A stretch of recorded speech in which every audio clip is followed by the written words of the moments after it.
A partir do momento que você clica, ele mostra aqui uma janela nova. Eu posso colocar ela em outra posição. Eu vou manter aqui na parte de baixo. Eu tenho aqui várias opções, do End até o Vertex. E eu ainda tenho aqui função de desabilitar o Wall Snap. Para eu testar o Wall Snap da melhor forma, eu vou desligar o Grid Snap. E como nós vimos, o Snap ele é um recurso que ele trava o meu cursor em determinada região. Então eu posso dar um Snap no meu grid e eu posso dar Snap em determinadas partes de um objeto. Então aqui com o meu cursor eu vou mostrar a primeira opção do Snap, não tem nada ligado ainda, que é o Endpoint. Então como que ele funciona? Eu vou criar uma line só para ilustrar. Então o Endpoint é todos os pontos limites de um objeto. Então em qualquer objeto que eu tenha aqui na Rhinoceros eu vou possuir uns Endpoints. Geralmente, eles se localizam nos extremos de alguma aresta.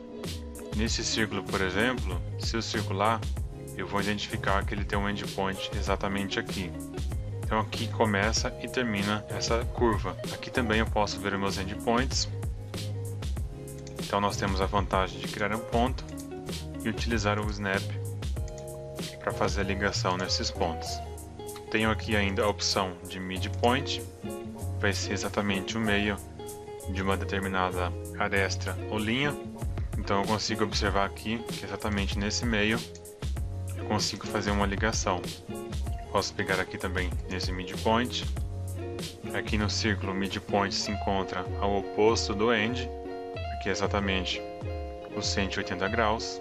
E encontro o midpoint também aqui nas linhas dessa superfície. Mesma coisa que para esse Polymer Surface, que é um sólido, eu também encontro os meus midpoints.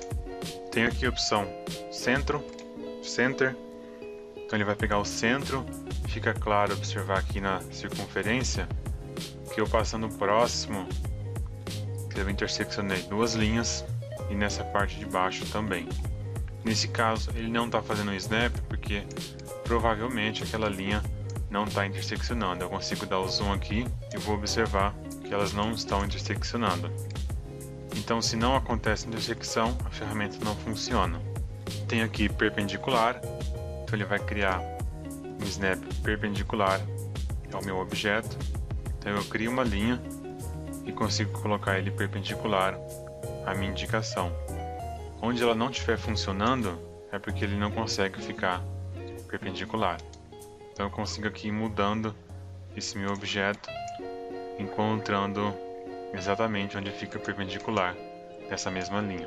Tenho aqui tangente, então ele vai tangenciar o snap em relação ao objeto que eu estou selecionando. Então nesse caso aqui, eu precisaria fazer parte de fora, eu encontro aqui minha tangente em relação a essa curva. Com mais de um segmento, eu consigo identificar esses nós também aqui nesses extremos, independente se eles sejam endpoints ou não. Tenho aqui a opção ainda de vertex, então ele vai pegar os vértices de um objeto que for uma mesh na minha cena. Então eu posso fazer aqui um snap também de vertex. Outra opção que eu tenho aqui, e última do Wall Snap, é o Project. O Project, como nós vimos, o grid, ele é um plano de construção. Então eu sei que esse grid está exatamente no eixo 0 do Z. Então se eu construir uma line exatamente no endpoint desse meu box, eu vou conseguir fazer ele, eu vou habilitar aqui o ortho, eu consigo fazer ele no plano desse meu ponto. Então ele está acima do grid 0. Quando eu habilito, uma opção que é interessante quando se utiliza o Wall Snap é se você está trabalhando, por exemplo, com uma linha aleatória e você precisa de uma linha de referência, como nesse caso aqui da superfície. Vamos supor que eu precise somente do end dela. Então eu ligo o end e faço aqui a minha ligação.